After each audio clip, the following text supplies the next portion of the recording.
परमेश्वर का ज्ञान और परमेश्वर की सामर्थ्य क्या है।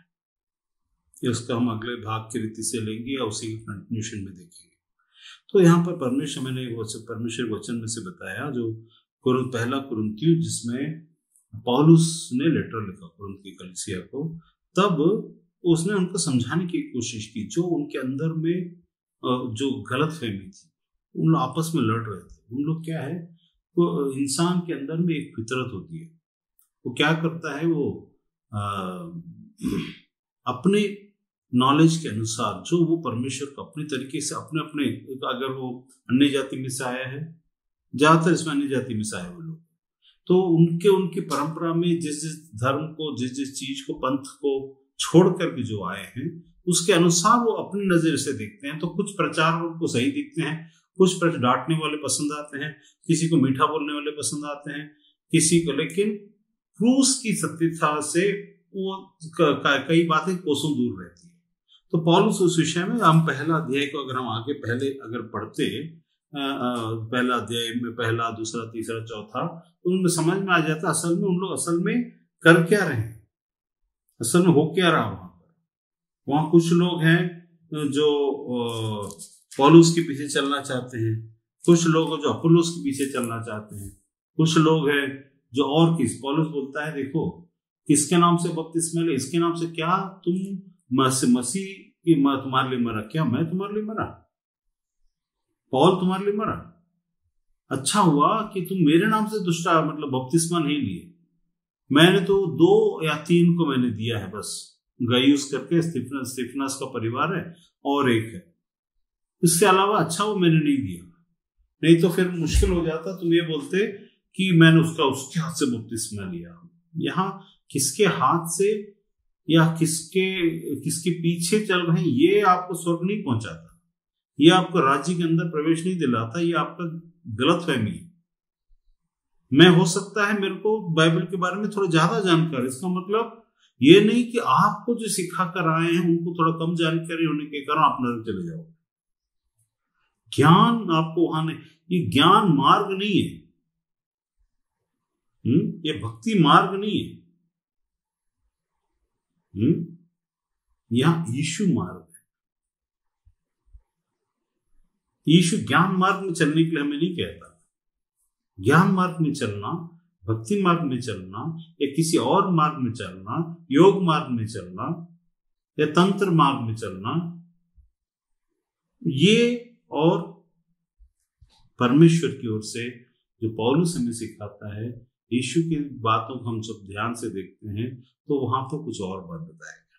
तो हम देखेंगे अब परमेश्वर ने क्या कहा। वहां लिखा है, कहां रहा ज्ञानवान, कहां रहा शास्त्री, कहां रहा संसार का विवादी। क्या परमेश्वर ने संसार के ज्ञान को मूर्खता नहीं ठहराया? कैसे? अगर हम उसको 20 का कैसे मूर्खता ठहराया, या अय्यूब की किताब में 2:17 में, यशायाह 19:12, 33:18 और 44:25 में दिया हुआ है। तो यहां पर वो जो मूर्खता ठहराया, वहां लोगों को उसने नहीं बोला मूर्ख ठहराया, ज्ञान को मूर्खता ठहराया। उसको याद रखना, ये ज्ञान जो सब्जेक्ट वाइज है। जैसे लोग बोलते हैं, अरे 5 वक्त का नमाज अगर आप पता नहीं करोगे तो स्वर्ग नहीं पहुंचोगे। ठीक है, वो एक मार्ग है, कर्म का मार्ग। अगर आप ज़कात नहीं दोगे तो स्वर्ग नहीं पहुंचोगे, दशमांश नहीं दोगे तो स्वर्ग नहीं पहुंचोगे। यीशु ने कहा कुछ और, यहां कुछ और है। तो यहां पर देखिए आगे क्या लिखा है, क्योंकि जब परमेश्वर के ज्ञान के अनुसार 21 में ज्ञान के अनुसार संसार ने ज्ञान से परमेश्वर को न जाना, तो परमेश्वर को यह अच्छा लगा, भाया कि प्रचार की मूर्खता के द्वारा विश्वास करने वालों को उद्धार दे। यहूदी तो चिन्ह चाहते हैं, यूनानी ज्ञान की खोज में है, परंतु हम तो उस क्रूस पर चढ़ाए हुए मसीह का प्रचार करते हैं, जो यहूदियों के लिए ठोकर का कारण, अन्य जातियों के लिए मूर्खता है। परंतु यह है हमारा वचन, परंतु जो बुलाए हुए हैं, मैं यहां चुने हुओं के बारे में बात नहीं कर रहा हूं, यहां पर नियुक्त किए हुओं के बारे में बात नहीं कर रहा हूं, मैं यहां पर बुलाए हुओं के बारे में बात कर रहा हूं। बुलाए हुए मतलब अभी परमेश्वर, क्योंकि यहां पर लिखा पिता नहीं लिखा, यहां पर परमेश्वर लिखा है। पिता का बुलाना और परमेश्वर के बुलाने में अंतर होता है। एक राजा अपने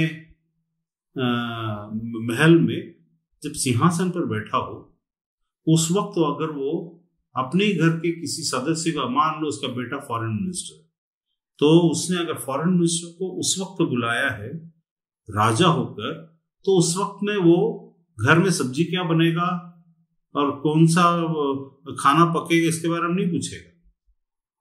जब राजा अपने सिंहासन में बैठा होगा, तब वो जब बुलाएगा तो पूछेगा कि मुझे टैक्स के लिए क्या करना है,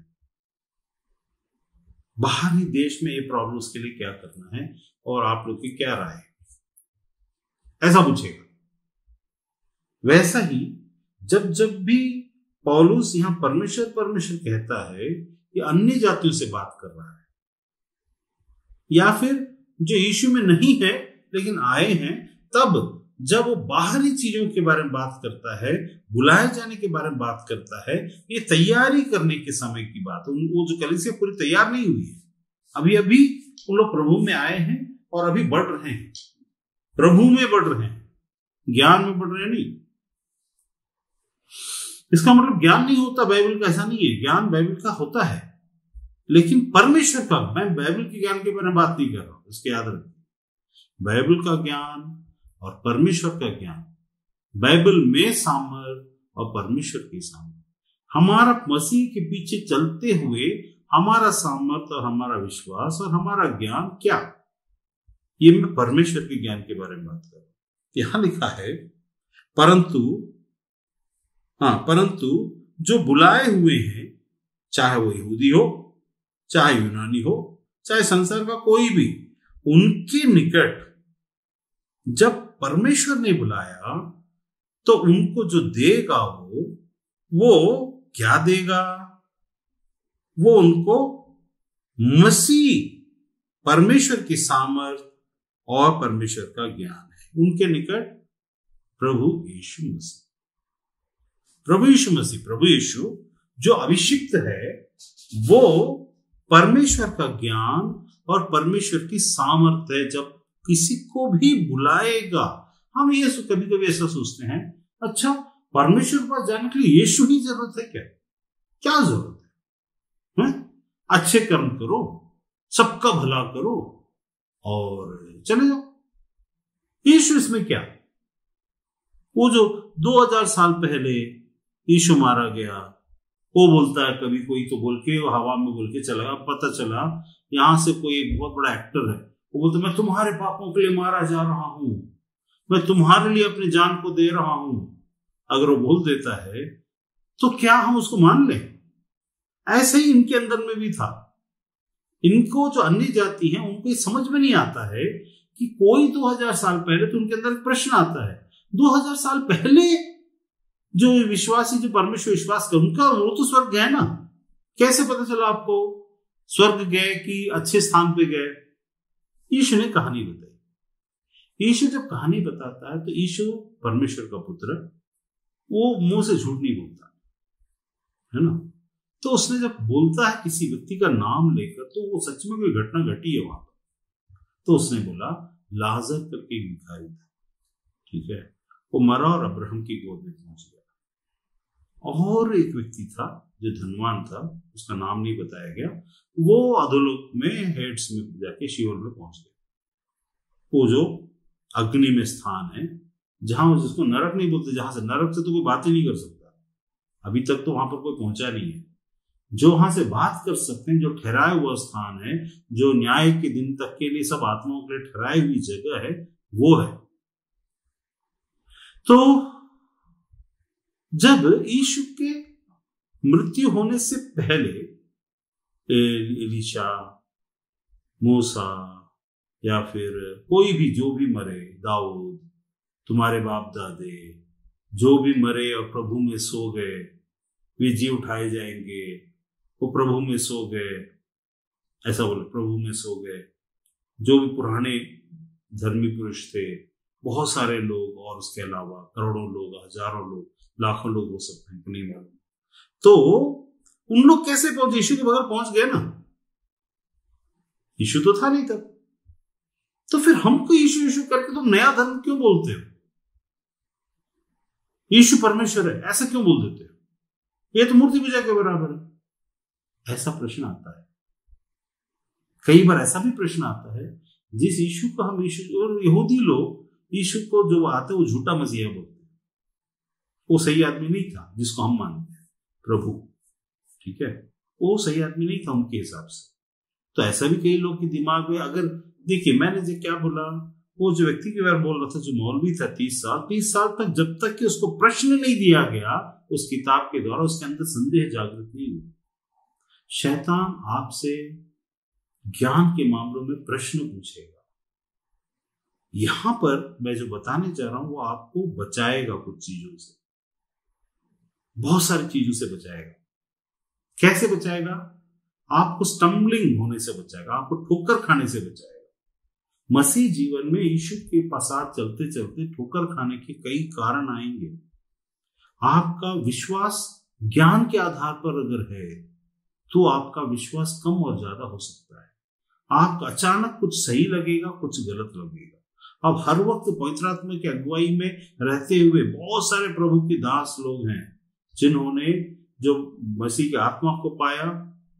गॉस्पेल फॉर एशिया के जो प्रभु के दास थे, उल्फ एकमैन करके एक प्रभु के दास, ऐसे बहुत सारे, कुछ तो ऐसे जो बिल्ली ग्राम का एसोसिएट है, उन्होंने तो मसीह को ही छोड़ दिया।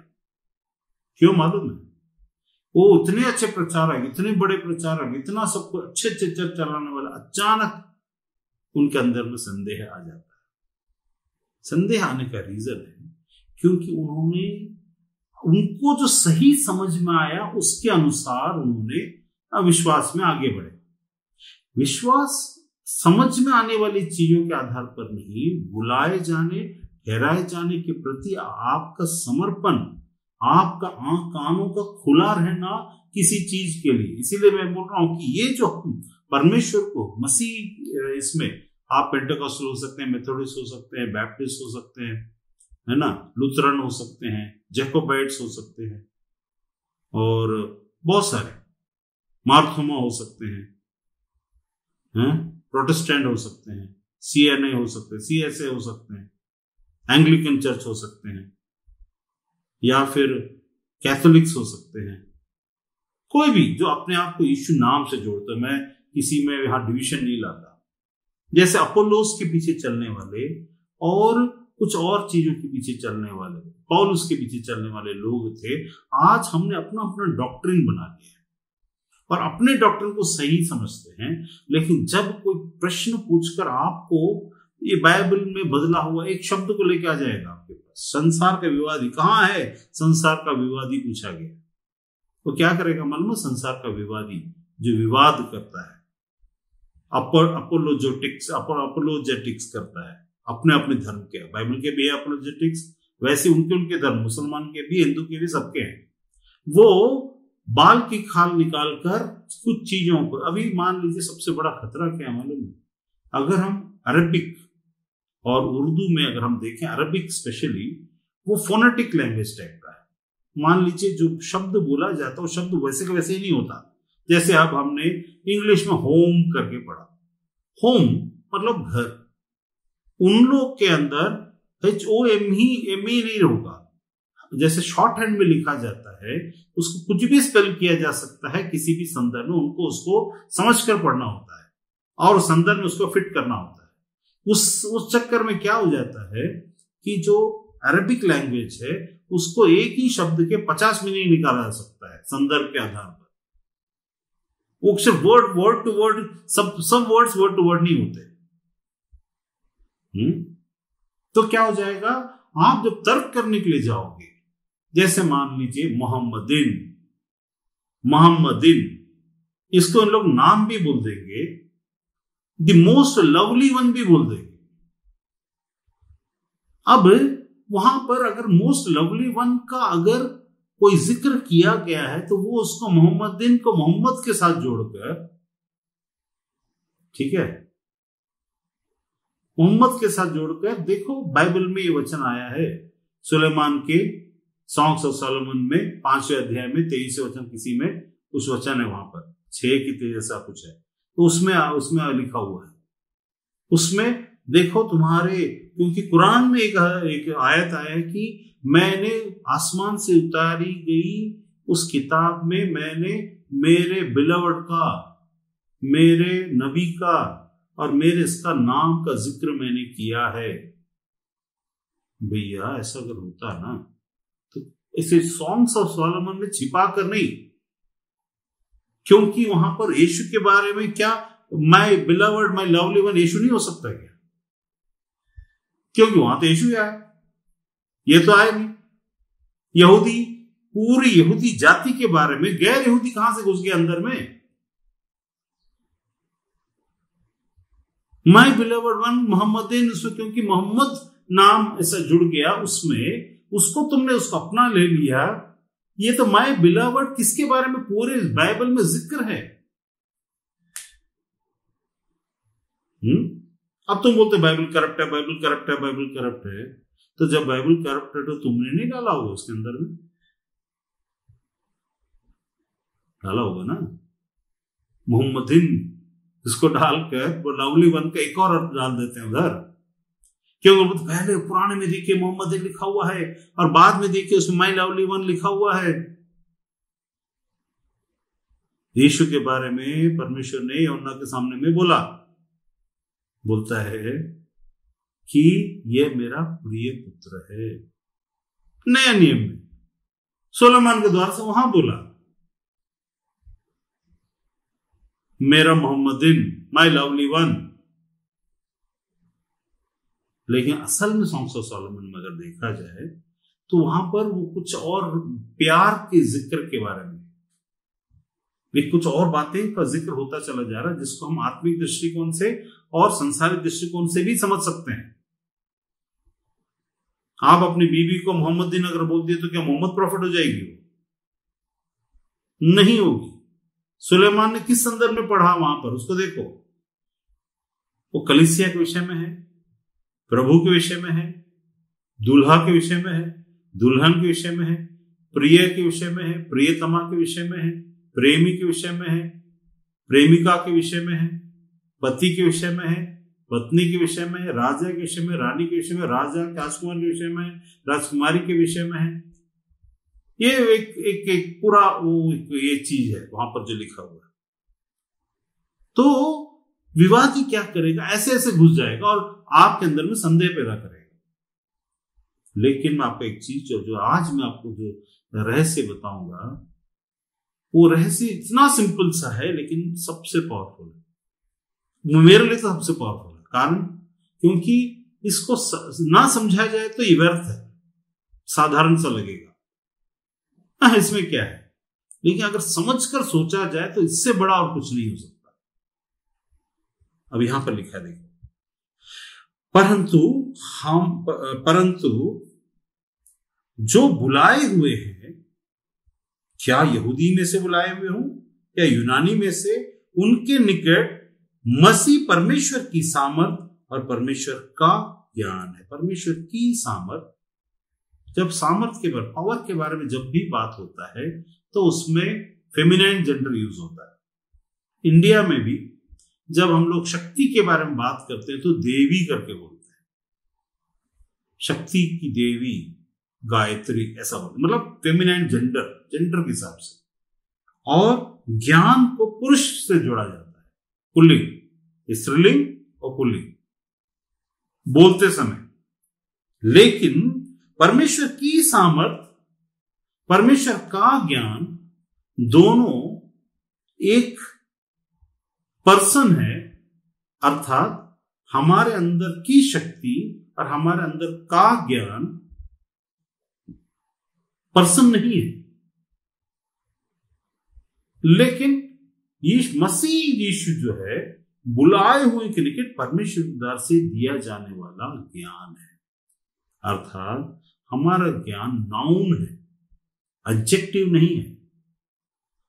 हमारा ज्ञान और हमारी सामर्थ्य नाउन है, एडजेक्टिव नहीं है, एडवर्ब नहीं है, वर्ब नहीं है, क्रिया नहीं है। क्रिया उस सब नाउन के कारण वो क्रिया है। अब मैं किसी व्यक्ति को मैं बुलाता हूं, मान लो उसका नाम ऐसा पकड़ लो ना, डेविड करके बुला, डेविड इधर आओ। डेविड कौन है? कारपेंटर। तो मैं एक कारपेंटर काम करने वाली शक्ति तो इधर आ ऐसा नहीं बोलता। मैं डेविड को बुलाता हूं तो मेरा कारपेंटरी काम हो जाता है। नाउन को बुलाता क्रिया होता है। सिर्फ क्रिया को बुलाऊंगा तो नाउन कोई भी आ जाएगा। हम क्या करते हैं, हम सब क्रिया, सब्जेक्ट, एनर्जी, शक्ति का मतलब हमारे लिए एनर्जी, ज्ञान का मतलब सब्जेक्ट है, कुछ पदार्थ है।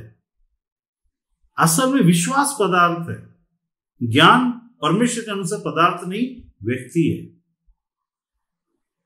मसीह यीशु परमेश्वर का ज्ञान और परमेश्वर की सामर्थ्य है।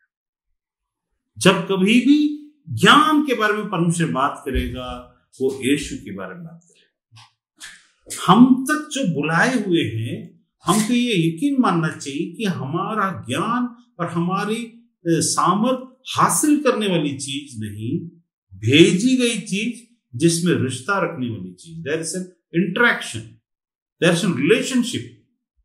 हमारा ज्ञान रिलेशनशिप से है। शास्त्रों का ज्ञान रिलेशनशिप से नहीं, पढ़ने से, याद करने से। उसका ज्ञान हमारे अंदर आकर हम उसके मालिक बन जाते हैं।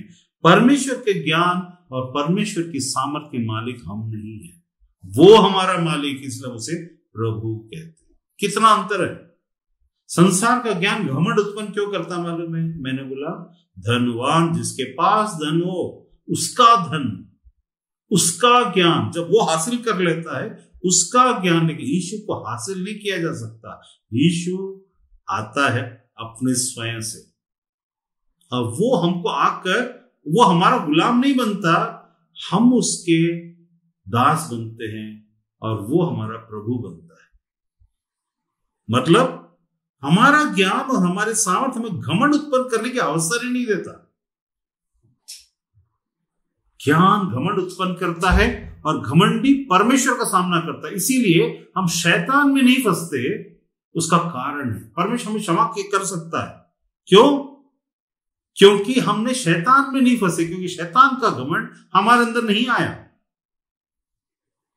शास्त्रियों फरीसियों ने यीशु को क्रूस पर चढ़ाने के लिए जो चीज किया, वो कब कर सकते हैं ऐसा? जब वो उसका मालिक बनते हैं। उस ज्ञान का अपने आधार पर कम करना, ज्यादा करना, यीशु को कम और ज्यादा नहीं किया जा सकता। यीशु व्यक्ति है, परमेश्वर का सेकेंड है। वचन जिसके द्वारा से संसार बना, जिसको हर धर्म का ज्ञान, जो सब्जेक्ट वाला ज्ञान है, शास्त्र वाला ज्ञान है, हर धर्म का शास्त्र वाला, सब्जेक्ट वाला ज्ञान इस बात को प्रमाणित करता है, ये जो सृष्टि है वो शब्द से बना। लेकिन बाइबल बताता है एकमात्र एक परमेश्वर के वचन को व्यक्ति बताने वाला, एकमात्र वचन को व्यक्ति बताने वाला, बाकी सब शक्ति को व्यक्ति बताते। याद रखिए, शक्ति को व्यक्ति बताकर, ये शक्ति को व्यक्ति में बताते हैं, शक्ति को व्यक्ति नहीं बताते, शक्ति को व्यक्ति में बताते हैं कि देखो मैंने अपना मुंह खोला, मैं अपना मुंह नहीं खोलूंगा, लेकिन मुंह खोला और उसके अंदर सारे ब्रह्मांड को दिखा दिया, और मैंने जो जादू दिखाया उसको माया बोलते हैं। माया मतलब इल्यूजन। जैसा एक बार आज से, मतलब जब ये नेटवर्क भी नहीं आया था, सब कुछ नहीं हुआ था, तब क्या है, एक आगरा का, वो आगरा से, ताजमहल से बहुत दूर में एक जादूगर है, सरकार, पीसी सरकार ऐसा कुछ था, याद नहीं मुझे। तो उसने, उस समय टीवी भी उतना ये नहीं था, फिर भी रेलवे लाइन के ब्रिज के पास में से खड़े हो गए और उसने एक दूर से एक पर्दा लगाया, बड़ा सा पर्दा लगाने के बाद उसने उस ताजमहल को, सब मतलब वहां कम से 1000-1500 लोग थे, कैमरा भी था, सब कुछ था, तो उसने उस ताजमहल को गायब करके दिखा दिया। क्या करके दिखाया? ताजमहल कैमरा से भी गायब हो गया।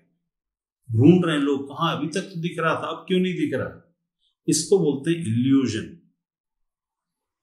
इल्यूजन से आप, एक आदमी है जिसने सूरज को 2 टुकड़ा करके दिखा दिया, सूरज को गायब कर दिया, उजाला तो है लेकिन सूरज नहीं दिख रहा, इल्यूजन। चांद को रोटी जैसा मोड़ देगा, इल्यूजन। सोच कर देखिए, क्या सच में चांद को अगर 2 टुकड़ा कर दिया जाए तो पृथ्वी का क्या हाल होगा? पूरा उसका जो इक्विलिब्रियम है, उसका जो बैलेंस है, ग्रेविटेशन फोर्स, डिस्टर्ब नहीं हो जाएगा। एक दूसरे से हम बंधे हुए हैं, एक डिस्टर्ब हुआ दूसरा हो जाएगा। एक समय जब पृथ्वी का कुछ चीजें निकट आती हैं और चांद जब निकट आता है तो उस समय में ज्वार और भाटा होता है, हाई टाइड और लो टाइड। चांद के इतने ही फर्क में इतना अगर हो जाए तो 2 टुकड़ा कर दीजिए चांद को, क्या होगा? इल्यूजन।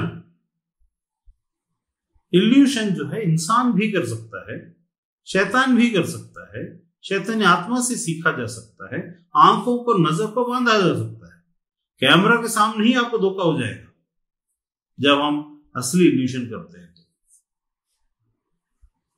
आपके सामने ही हो जाता है। एक आदमी ऐसा था कि वो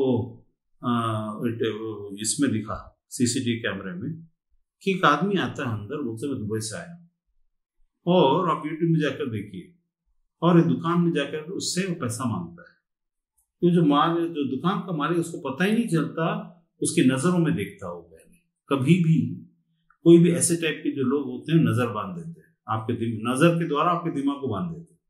तो क्या कर सकते हैं उन लोग? जब बोलते हैं तो उन लोग एक काम करिए, ऐसा करिए, पहले आपसे एक काम करवाए, आपको समझ में आ जाना चाहिए इस आदमी से मुझे बात नहीं करता। तो क्या कर दिया उसने, बोला इसको देखिए, तो उसकी आज्ञा पहले वाले बार, अच्छा वो पैसा दीजिए, पैसा की गड्डी उसके हाथ में। अब वो आदमी तो समझ में नहीं आया कि वो क्यों ऐसा कर रहा है, क्यों पैसा दे रहा है। सोना दुकान वाला है, 2 लाख कुछ लेकर के, 2-2.5 लाख रुपए का कुछ गड्डी था, 1-1.5 लाख 2 लाख ऐसा, उसका हाथ में रखा, उससे बात किया, रखा और चला गया। उसको पता ही नहीं चला कि उससे पैसा ले लिया गया, सीधे सीधे। जब उसने सीसीटीवी में देखा, उसको उसके बाद याद भी नहीं है उसको, तो सीसीटीवी में देखा कि मेरा ये क्या हुआ, अच्छा मैंने ऐसा दे दिया है, अपने हाथ से उठा कर दिया पैसा चोर को। इल्यूजन। तो ये जो इल्यूशन के बारे में मैं इसलिए बता रहा हूं कि यहूदी क्या चाहते हैं? चिन्ह चाहते हैं। यीशु ने इल्यूजन नहीं दिखाया, क्योंकि मृतक का जिंदा होना इल्यूजन नहीं होता। आजकल वो भी इल्यूजन होता है, मरे जैसा, कुछ मछली के राख को किसी को सुंगा दो, उसका हार्ट बीट बंद जैसा दिखेगा, और कुछ देर के बाद, 15-20 मिनट के बाद वापस उसको जिंदा किया जा सकता है। ये आजकल होता है, अफ्रीका में बहुत ज्यादा होता है। सब प्रभु की झूठे भविष्यवक्ता, इन लोग मृतक को जो जिंदा करते हैं, उन लोग इस तरीके से करते हैं, जबकि मरे हुए नहीं होते। उन लोग क्लिनिकली डेड जैसा दिखेंगे, लेकिन असल में डेड नहीं होता। मछली का एक चूरा होता है, कुछ राख होता है कि चूरा होता है, उसके आधार पर। लेकिन परमेश्वर ये सब करने की जरूरत नहीं है। परमेश्वर सच है, उसकी बातें सच है। तो परमेश्वर ने क्यों हमको अपनी सामर्थ्य और अपना ज्ञान के बारे में जब बात किया, तो उसने बोला तुम जो बुलाए हुए हो, तुम्हारे निकट परमेश्वर की सामर्थ्य और परमेश्वर ज्ञान एक व्यक्ति है। अभी आज ही मैं एक इजराइल में जाने वाले एक यूट्यूब के चैनल में देख रहा था, तो उसमें वो व्यक्ति, एक स्कैमर मिलता है उसको, स्कैम करने वाला कॉन मैन, वो क्या बोलता है, उसको बोलता है अरे आप ना इस मुसलमानों के इलाके से मत जाओ, इजराइल के अंदर में वो हिच हाइकिंग वाले लोग, तो उन लोग किसी का लिफ्ट लेते जाते इस टाइप का, तो यूट्यूबर है लोग, तो जाते समय बोला तुम्हारे बैग में कितना पैसा है? उसने बोला नहीं मेरे बैग में कुछ भी नहीं, 100 शेकेल है बस। और कार्ड है तुम्हारे पास? हाँ कार्ड है, लेकिन मेरे दोस्त के पास। इसका मतलब क्या हुआ? उसने क्या कर दिया मालूम है? उसने अपनी सामर्थ्य की बातों को, जो कार्ड में पैसा था, उसको किसी व्यक्ति के हाथ में दे दिया। किसी और व्यक्ति के हाथ में जब रहता, वो भी जो परमेश्वर की ओर से रहेगा, उसने एक काल्पनिक दोस्त बनाया, तो ये आदमी को कुछ छीन नहीं पाया। जब कोई चीज को हम किसी व्यक्ति पर समर्पित करते हैं, तो अगर वो व्यक्ति परमेश्वर की ओर से भेजा गया अगर हो, जैसा यीशु मसीह है, हमारे निकट परमेश्वर की सामर्थ और परमेश्वर, तो हम ऐसा बोलेंगे। कभी कभी ऐसा लगता है, अभी ना मान लीजिए मैं आपके पास में हूँ और मेरे ग्रुप वाले भी कोई आपके साथ में है, और आपको लगता है कि जो ब्रदर रवि सोलोमन है वो ना बहुत अच्छा प्रार्थना करते हैं, उनसे मेरे को डायरेक्ट संबंध होना चाहिए। तो आप बोलेंगे आपके पास्टर है वहां पर, उनसे हटकर चुपके से मेरे से नंबर लेने की कोशिश करो, ठीक है? अब नंबर दे दीजिए ना, डायरेक्ट संबंध रहेगा। इनके द्वारा से बार बार, इनके द्वारा से बार बार, क्या ऐसा?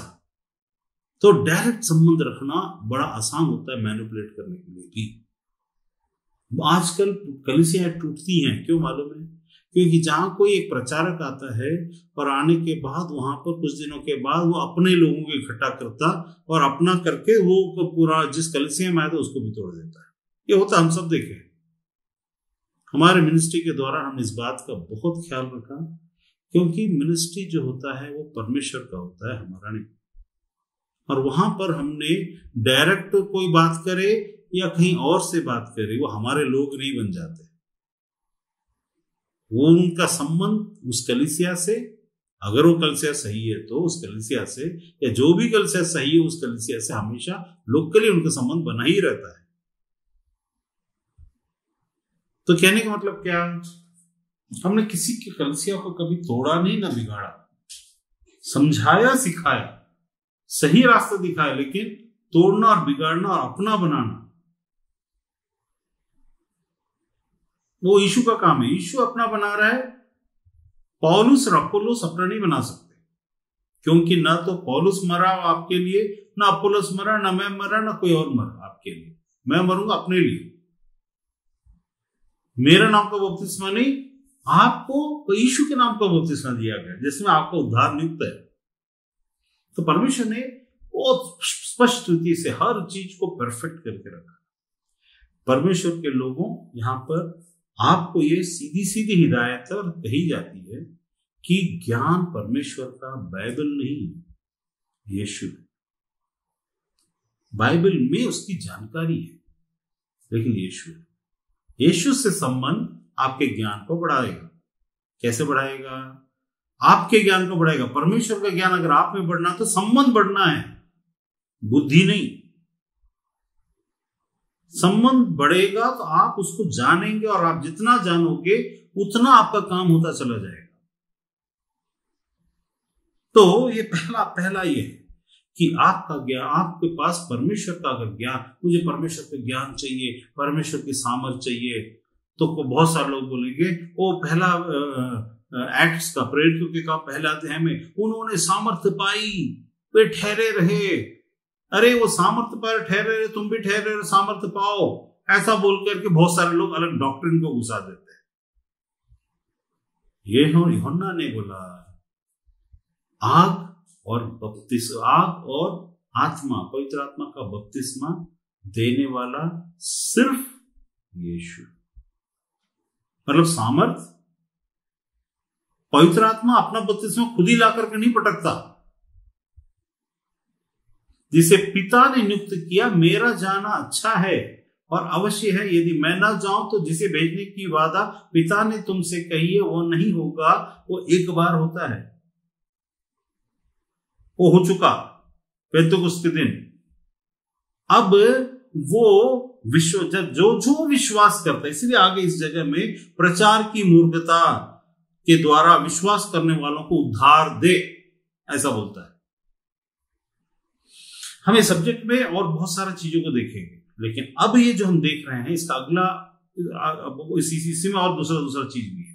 पहला पॉइंट यहां पर हम जब खत्म करने के पहले कि आप जो बुलाए हुए हैं, हम सब बुलाए हुए हैं। हम कभी मान अभी आप फिलहाल के लिए माला बुलाए हुए, हो सकता आप चुने हुए भी हो सकता आप अभिषेक किए हुए भी हो, लेकिन फिलहाल इसको समझने के लिए ऐसा समझें कि आप बुलाए हुए हैं। तो आपका ज्ञान, आपके लिए परमेश्वर का ज्ञान, आप 100 बार बाइबल पढ़ लीजिए। अब मैं भी बाइबल पढ़ के ही बता रहा हूं, लेकिन परमेश्वर ज्ञान ये नहीं। परमेश्वर का ज्ञान पौलुस ने जो हमें बताया वो यीशु मसीह है।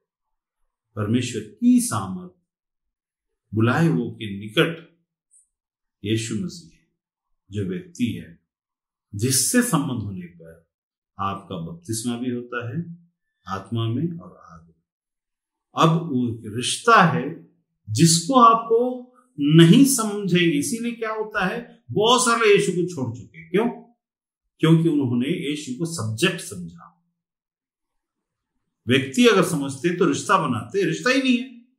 आप फोन में बात ही नहीं कर रहे हैं, आप तो ढूंढ रहे हैं पत्रों में और किताबों में और पेपरों में, और उससे कुछ थीसिस और रिसर्च करने की कोशिश कर रहे हैं। डिस्कवरी चैनल वाले, यीशु का शादी हो गया, मगदलिनी के साथ बच्चे हो गए, यीशु एक जगह 120 साल था।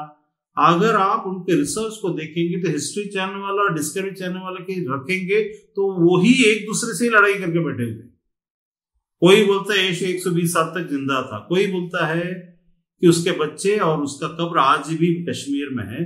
वही इथियोपिया में भी एक कब्र पाया गया जहां पर, और वही इजराइल में ही एक बक्सा पाया गया, उसके अंदर यीशु का हड्डी है बोलता। अब बताओ, तुम्हारे पास ही इतने सारे कंट्रोवर्सी है तुम्हारे रिसर्च के अनुसार से, तो ये तो प्रभु मां एक बात के लिए, ऐसा है नहीं, एक बात के लिए अगर ऐसा ही है तो किसी एक व्यक्ति को बताओ जिसके 7 कब्रों हो और 7 जगह उगड़ा, तब तो प्रभु ही हो सकता है ना। फिर अगर वो भी सच है, जरा सोचिए, एक तो एक झूठ, ऊपर से तुम्हारा इतना सारा रिसर्च, ऊपर से तुमने बोला कि इथियोपिया में भी है, स्पेन में भी है, मगदलिनी स्पेन में भी है, यीशु का बच्चा एक 7 साल का मर चुका वो स्पेन में भी है और इजराइल में भी है।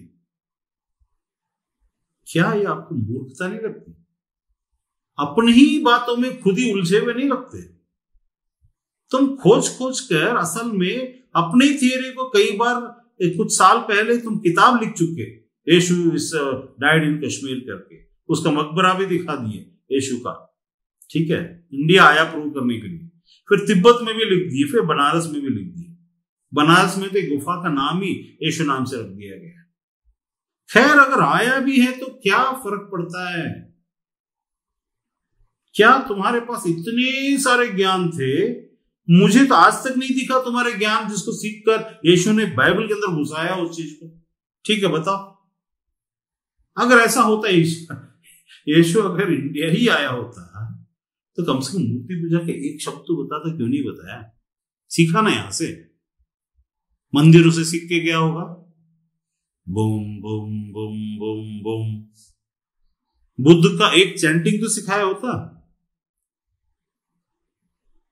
उसने एक जगह शिष्यों को ये नहीं बोला जाओ सबके पास जाकर के भिक्षाम यही करो, बोला तुम जाओ अपने आप का हम्बल बनाओ, उससे सीख करके नहीं। अगर सीखना होता तो वो भी बुद्ध की शिक्षाओं को बताता कि तुम्हारा निर्वाण होगा, परमेश्वर के बारे में नहीं बताता। सीखता तो या तो इतना बुरा स्टूडेंट था कि जो सीखा उसका सब उल्टा सिखाया। एक भी जो भी हम शिक्षा देखते हैं कहीं ना कहीं संसार का, शास्त्र का। बुद्ध जब भी बात करता था तो शास्त्र विरोधी बात करता था, हिंदू धर्म के विरोध में, आर्यों के विरोध में बात करता था। तो चलो तिब्बत भी चला गया लामा से मिलने के लिए, वहां भी लिखा हुआ बोलते हैं, तो उसकी शिक्षा को क्यों नहीं दिया भाई? मैं तो ना मना करूं, नहीं नहीं नहीं नहीं, ये कहीं नहीं गया होगा, उसकी मर्जी है, मालिक है अपनी मर्जी का, कहीं भी जाने दो। शिक्षा क्या दिया? कश्मीर में मरकर अगर एक आदमी का 7 कब्र है तो मैं तो बोलता हूं उसको छोड़ किसी और को मत मानना, क्योंकि एक आदमी का कम से कम 1 कब्र हो जाए वही बहुत बड़ी बात है। 7 कब्र है तब तो इंसान नहीं, कोई तो है। लेकिन वचन कहता वो जिंदा हुआ, वचन कहता वो जिंदा हुआ। वो जिंदा नहीं हुआ दिखाने के लिए 7 कब्र दिखाने के चक्कर में सबको उल्लू भी बना दिए। तो जिंदा ही नहीं हुआ, देख यहां कब्र है, चलो भाई एक यहां हड्डी मिल गया, अभी हड्डी भी मिल गया है, मरियम का, यीशु का, कैफा का, इसका उसका। कहीं तो बोला गया है यीशु को तो क्रूस पर ही नहीं चढ़ाया गया, लेकिन कैफा के कब्र के अंदर से खीला निकला। क्या करने के लिए निकला?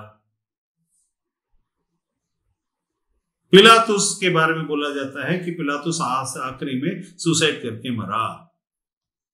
क्यों भाई? ऐसा क्या हो गया था? कुछ तो उसके बारे में हम बाद में देखेंगे। ये मिला, वो मिला, वो मिला।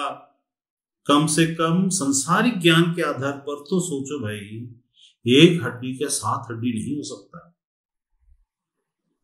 क्या यीशु इतना गया गुजरा था कि उसका हड्डी को टुकड़ा टुकड़ा टुकड़ा कर 7 जगह जगह बांट दिए? ऐसा था क्या? क्यों इस बात को मानने के लिए तुमको कि इसमें सबसे बड़ा प्रमाण क्या है? उसके चेले अपने जान देने तक विश्वास योग्य, इंटरनेट नहीं वाले जमाने में, यूट्यूब नहीं था जिसमें उनका लाइक्स बढ़ता या सब्सक्राइब करते लोग, इस कारण से मेरा नाम बढ़ेगा इसलिए मैं ये सब करूं। उनको पता था कि हमको कोई भी हो सकता ना जाने। अकेले थोमा आकर के यहां मरने के लिए तैयार था। क्यों? अकेले पतरस तैयार था। क्यों? पौलुस तैयार था मरने तक विश्वास योग्य होने के लिए। क्यों? ऐसा परमेश्वर है, ऐसा एक प्रभु जिसको वो जानते भी नहीं और मर गया उसको अब धर्म फैलाने के लिए। क्या मिलेगा उनको? धर्म फैला के सब्सक्रिप्शन, 4 करोड़ सब्सक्रिप्शन, यूट्यूब से पैसा, नाम मिल जाएगा, जहां जाएंगे हीरो जैसा देखा जाएगा। ऐसा अगर ऐसी बात होती तो कम से कम राजा जैसे तो जिंदगी जीते भाई, वो भी नहीं। इसका मतलब क्या है? ये संसार के ज्ञान और ज्ञानवान और संसार शास्त्री और विवादी व्यर्थ बातों में विवाद करते, व्यर्थ बातों को शास्त्रों को निकालकर व्यर्थ बातों को सिखाने की कोशिश करते। सब मानते हैं शब्द से हुआ, परमेश्वर ने बोला शब्द व्यक्ति बनकर आया। किसी ने नहीं बोला शब्द आया, सब ने बोला मुझमें ताकत देखो, माया। शब्द नहीं आया, देखो मेरी माया। परमेश्वर बोलता है यही है ऊपर की छाया, यही परमेश्वर को भाया। प्रचार की मूर्खता से जो विश्वास करते उनका उद्धार दिया जाना उसको बहुत भाया। प्रचार की मूर्खता क्यों लिखा मालूम है? प्रचार की मूर्खता एक ऐसी चीज है जिसमें सिंपल लगता है बात, ऐसा लगता है कि ताकत रहित कोई चीज है। जैसा अभी आपके घर के सामने में नेता, नमस्कार, मेरे को वोट दीजिए, माँ जी, बाप जी, ऐसा करके आते हैं हाथ जोड़ जोड़ कर। जब आते हैं तो आपको एकदम साधारण सा लगता है, अरे कोई आया। लेकिन जब वो मंत्री बन जाता है, वही व्यक्ति इतना ताकतवर बन जाता है कि आप जब उसके घर में जाएंगे, आपके घर में जाएंगे तो आप बाहर चले जाओगे, लेकिन आप उसके घर जाएंगे तो वो बाहर नहीं आएगा, आपको बाहर खड़ा करके रखेगा, घंटों, सालों, महीनों, सालों तक खड़ा कर देगा। हो सकता है जिंदगी भर आपकी कभी ना सुने। वही व्यक्ति जो आपके घर के सामने आया था, प्रचार करते हुए आया था। प्रचार को साधारण मत समझिए, वो आपको राज्य देता है। बीजेपी प्रचार किया, कांग्रेस प्रचार किया, आप पार्टी और कितने भी पार्टी, द्रविड़ पार्टी और एडीएमके पार्टी और तृणमूल कांग्रेस पार्टी, या कोई भी पार्टी प्रचार के मूर्खता जैसे लगता है लोगों को, क्या है, सब भीड़ इकट्ठा करके उस व्यक्ति को सुनते हैं, उसकी बात को मानते हैं और अपना मालिक बना लेते हैं। याद रखिए, ये प्रचार साधारण नहीं है, लेकिन धर्म में जब ये बात आ जाता है, क्योंकि रिजल्ट यहां पर 1 महीने में दिख जाता है, इसलिए हमको पता है। उसी को प्रचार को आप उधर देखिए, यीशु मसीह के का क्रूस का जो प्रचार है वो साधारण सी बात नहीं है। ये कई बार ऐसा कई लोग बोलते हैं, ऐसा चैनल्स में से आता है, उसमें ऐसा बोला जाता है कि द क्रिश्चियन फेथ डगमगा गया, अब क्या करोगे ईसाइयों, देखो तुम्हारे यीशु का तो कब्र मिल गया। क्योंकि हम क्या बोलते घूमते थे, हम ये बोल के घूमते थे कि यीशु का कब्र खाली है। ठीक है, वो क्या बोल रहे हैं, देखो खाली नहीं है, उसका हड्डी मिला है। सच्चाई सिर्फ एक है, वो सत्य प्रकट होगा। आप मरकर जाओ या कयामत के दिन आने के बाद न्याय जब हो, वो प्रकट होगा। आज आपके बकवास और बकवादिता कोई मतलब का नहीं है। यीशु बुलाए हुए लोगों के निकट परमेश्वर की सामर्थ और परमेश्वर का ज्ञान है। जो ईसाई भी हो, यीशु को मानने वाले हो, तो भी अगर गलत तरीके से शिक्षा को लेकर जाएंगे तो तुम गम। इसीलिए बहुत सारे चर्च गोयर्स जो कलीसियाओं को जाते हैं, संडे संडे आते हैं, राइचसनेस के घमंडी, ज्ञान के घमंडी उनके पादरी, और विश्वास के घमंडी उनकी प्रार्थना करने वाले लोग होते हैं, क्योंकि वो उसे सब्जेक्ट में लेते हैं। उन्होंने हासिल किया, जो अपनी मेहनत से हासिल की गई कोई भी बात हो, वो घमंड उत्पन्न करे, क्योंकि वो आपका अपना आप समझते हैं। लेकिन यीशु को आप हासिल नहीं, अनुग्रह से आया है। अगर मान लीजिए आपको किसी, आप बहुत भूखे थे और रहने को ठंड में मर रहे थे, आप रहने के लिए कोई घर नहीं था, आपको घर दे दया करके, आप उस बात पर घमंड कर सकते हैं? आप बोलेंगे नहीं, आप गलत समझ रहे हैं, ये तो मुझे फ्री में दिया गया, इसको आप मेरा मत समझिए। फ्री में दिया गया, वो तो धन्य हो उस व्यक्ति का जिसने मुझे इसे फ्री में दिया।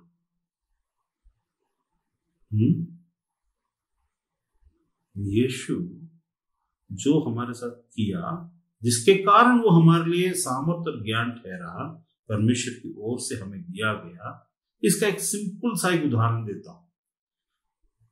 प्रेरितों के काम के 10वें अध्याय में कुरनेलियुस करके एक व्यक्ति था और वो दान दिया करता था। वहां लिखा है वचन में, किसी ने जाके देखा नहीं, प्रेरित में जब लिखा हुआ है तो वहां पर ये बात किसी को पता नहीं था, जब तक कि स्वर्गदूत ने उसको दर्शन में नहीं बता दिया कि देख तेरे वो अन्य जाति था, रोमन था, देख तेरे दान परमेश्वर के सन्मुख में पहुंचे हैं, और उसने तुझसे कहा कि जा उस व्यक्ति को जो इस जगह में है और यहां पर बैठा हुआ है, उसको बुला, वो तुझे बताएगा।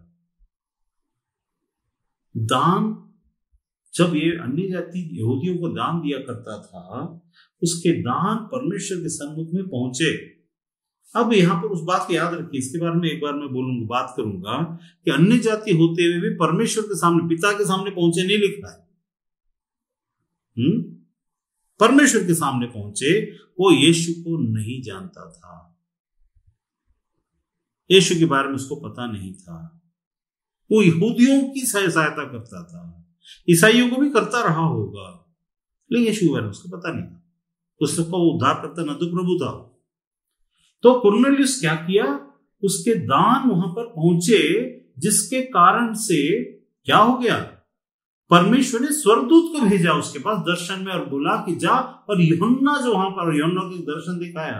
देख, पहली बार यूहन्ना तो अब तक अपने सब चीजों को खाता था, उठ मार और खा, सब ऐसे ऐसे जानवरों को दिखाया, उठ मार और खा, वो बहुत कंफ्यूज हो गया। लेकिन फिर बाद में जब ये लोग आए, ऐसा ऐसा दर्शन मिला, वापस जाता है, वहां लिखा है कि प्रेरितों के काम का 10 अगर हम पढ़ें तो सिर्फ वो एक लाइन पढ़ता हूं ताकि आगे एक सब्जेक्ट में आएगा कभी। तब पतरस ने कहा, ध्यान से देखिए, अब मुझे निश्चय हुआ कि परमेश्वर किसी का पक्ष नहीं करता, वरन हर जाति में जो उससे डरता और धर्म का काम करता उसे भाता है। उसके बाद जब उसने जो वचन उसने इस्राएलियों के पास भेजा, जब उसने यीशु मसीह के द्वारा जो सबका प्रभु है शांति का सुसमाचार सुनाया, प्रचार किया, वो वचन तुम जानते हो कि परमेश्वर किस रीति से यीशु नासरी को पवित्र आत्मा और सामर्थ्य में अभिषेक किया, जो भला करता रहा। यहां लिखा है, एक सबसे इंपॉर्टेंट मेरा जिंदगी में 20-25 साल पहले का प्रचार का एक सब्जेक्ट था। तब पतरस ने कहा, अब मुझे निश्चय हुआ है कि अभी तक मुझे पता नहीं था, अब इस वक्त मैं प्रभु के साथ साथ रहा। 3 बार मैंने प्रभु की इनकार भी कर दिया, प्रभु की हर चीज को देखा, फिर भी डर में समाया। लेकिन जिस दिन परमेश्वर ने मेरे अंदर पवित्र आत्मा के बपतिस्मे को दिया और मुझमें पवित्र आत्मा की सामर्थ को भरा, ठीक है, तब मैं क्या हियाव से बंध गया और मैंने प्रचार किया। 3000 और ऊपर लोग, वहां पर अन्य जाति के लोग सब प्रभु में आए, यहूदी लोग भी आए, ठीक है, या यहूदी ही आए होंगे ऐसा मैं मान के चलता हूं, यहूदी लोग आए जो वहां पर थे। लेकिन इतना सब कुछ होने के बावजूद अब उसको निश्चय हुआ है। हम प्रभु में रहते हुए भी कंफ्यूज हो सकते हैं, हमारे स्टेटमेंट थॉट्स कुछ और हो सकते हैं और हम कुछ और कर रहे हो सकते हैं। असल में परमेश्वर कुछ और चीज को सोचता और तरीके से काम करता, लेकिन हम उसको अपने तरीके से सबको बांटते हैं। अभी तक जहां पतरस ने पहले 3000 लोगों को जब प्रचार किया था और 3000 लोग प्रभु को ग्रहण किए, अपना यीशु को प्रभु करके ग्रहण किए और उद्धार को पाए, फिर बपतिस्मा भी पाए, उस समय तब भी इसको ज्ञान की कमी थी। परमेश्वर इसका सामर्थ्य और ज्ञान होने के कारण यीशु ने इसको भी दर्शन दिया और उसको वहां पहुंचाया। अब उसको निश्चय अभी तक मैं संदेह में था, बोल रहा है 34 में, बोल रहा है 10 के 34 में, अभी तक मैं संदेह में था, अब मुझे निश्चय हुआ। अब तक मैं कंफ्यूज्ड था, मैं तो सोचता था परमेश्वर सिर्फ यहूदियों का है। ऐसे हमारी जिंदगी में चीजें होती। मैंने क्या बोला, परमेश्वर ज्ञानवानों की मूर्खता। पतरस एक ज्ञानवान था उस विषय में, उस सब्जेक्ट में। यीशु परमेश्वर यहूदियों का है, उस सब्जेक्ट में ज्ञानवान था। उसके ज्ञान को 1 कुरिन्थियों 20 के आधार पर परमेश्वर ने, पतरस जो ज्ञानवान इस विषय में था कि वो ये परमेश्वर सिर्फ हमें चुना और हमारे लिए यीशु आया, उस बात को नष्ट कर दिया, ठोकर करा दिया और ठुकरा दिया, उस बात को नीचा कर दिया, तोड़ दिया, खत्म कर दिया उस घमंड को। अब पतरस घमंड नहीं कर सकता। क्यों? क्योंकि उसको अब पता चला कि परमेश्वर पक्षपात नहीं करता। हर जाति को जो परमेश्वर से डरता है उसे वो भाता है, लेकिन भाने के बाद उसको जो देता है वो यीशु है। इसलिए जो देने वाली बातें हैं वो यीशु है, जो देने वाली बातें करता। तो वहां किसको दिया? यीशु को दिया। उस कुरनेलियुस को उसने विश्वास किया और विश्वास करते हुए क्या किया? बपतिस्मा लिया परिवार सहित। तो हम यहां पर इसलिए खत्म करते हैं क्योंकि हम उसके बाद आगे का बाद में हम अगला चीज में देखेंगे, क्योंकि अभी लगभग 1 घंटा होने वाला है, पहले ऑलरेडी 40 मिनट्स का अलग से हो गया। तो यहूदियों के लिए ठोकर का कारण और अन्य जातियों के लिए मूर्खता है, परंतु बुलाए हुए हैं उनके लिए, क्या यहूदी क्या यूनान के लिए, परमेश्वर सामर्थ और परमेश्वर का ज्ञान यीशु मसीह है, जिससे आपको रिश्ता बनाना है। यीशु मसीह को आप कब्जा करके नहीं रख सकते, वो हमें दिया गया है ज्ञान और सामर्थ।